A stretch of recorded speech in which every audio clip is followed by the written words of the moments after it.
नमस्कार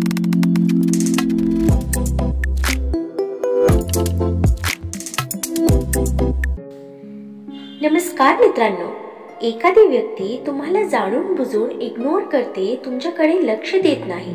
तुमच्या असल्याचा किंवा नसण्याचा त्यांना कधीच फरक पडत नाही. तर नेमके काय करायचे? त्यांच्या वागण्यामुळे तुम्हाला किती त्रास होतो याचे त्या व्यक्तीला काहीच पडलेले नसते. त्यावेळेस त्या व्यक्तीसोबत कशा पद्धतीने वागायचे, आपण कसे वर्तन ठेवायचे? जर ती व्यक्ती तुम्हाला इग्नोर करत असेल तरीही तुम्ही त्याला भाव देत असाल किंवा तुम्ही त्याला सतत विचारत आहे, काय झाले, तू माझ्याशी का बोलत नाहीये, माझं काय चुकलं, तर पुन्हा पुन्हा असे विचारत जाल तर त्या व्यक्तीला आपल्याबद्दल म्हणजे माझ्याशिवाय याच्या आयुष्यात काहीच नाही, मी कशाही वागलो तरी ह्या माझ्याकडेच येणार, ते त्याला वाटत राहते आणि तो जास्त भाव खातो. म्हणून तुम्ही त्याला जास्त भाव देणे प्रथम बंद करा. तुम्ही बिझी व्हा, स्वतःला कामामध्ये व्यस्त ठेवा, तेव्हा तो व्यक्ती तुमचा विचार नक्कीच करू लागेल. हा आपल्याला काहीच विचारत नाही, विसरून गेला का? असे केल्याने तीच व्यक्ती तुम्हाला किंमत देईल आणि तुमचा मागे लागेल. आपली किंमत आपणच वाढवायची आहे. त्या व्यक्तीला दाखवून द्या की मी ही खूप कामात असतो, तुझ्यामुळे माझे काही चढत नाही. अशा व्यक्तीकडे अचानक दुर्लक्ष करणे आपल्याला शक्य होत नाही, पण आपल्याला आपल्या भल्यासाठी करावंच लागेल. तुम्हाला किंमत देत नसेल तर स्वतःमध्ये बदल हा घडवावाच लागेल आणि हा बदल तुमचा नेहमी हिताचाच असतो. हे सगळे तेव्हा शक्य आहे जेव्हा तुम्ही स्वतःला व्यस्त ठेवा. तुम्ही तुमची किंमत कमी करून घेऊ नका. तू कुठे होतास, मला का सांगितले नाही, मला विचारले का नाही, असे प्रश्न विचारून तुम्ही त्याला जास्त भाव अजिबात देऊ नका. त्याच्या वैयक्तिक जीवनात जास्त ढवळाढवळ करू नका, यामुळेही ते तुम्हाला इग्नोर करत असतात.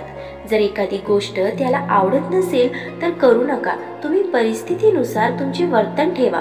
तुझ्याशिवाय मी जगू शकत नाही, तुझ्याशिवाय माझ्या आयुष्यात काही अर्थ नाही, असे बोलणे प्रथम बंद करा. यासाठी तुम्ही तुमच्यामध्ये बदल करा. स्वतःला महत्त्व द्या, ते आज समोरची व्यक्ती तुम्हालाही महत्त्व देईल. स्वतःमध्ये बदल घडवा.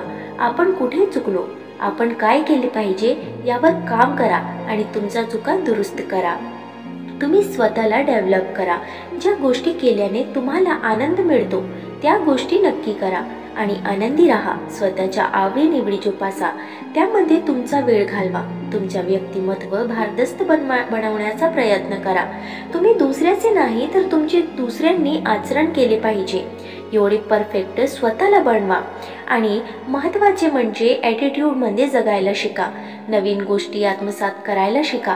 असे जगावं की समोरच्याला आपल्याकडे बघून जगायची इच्छा झाली पाहिजे, तुमचा हेवा वाटला पाहिजे. असे जगा, तुमच्याकडे बघून वाटले पाहिजे याला कशाचा एवढा सुख आहे की तो एवढा आनंदी आहे.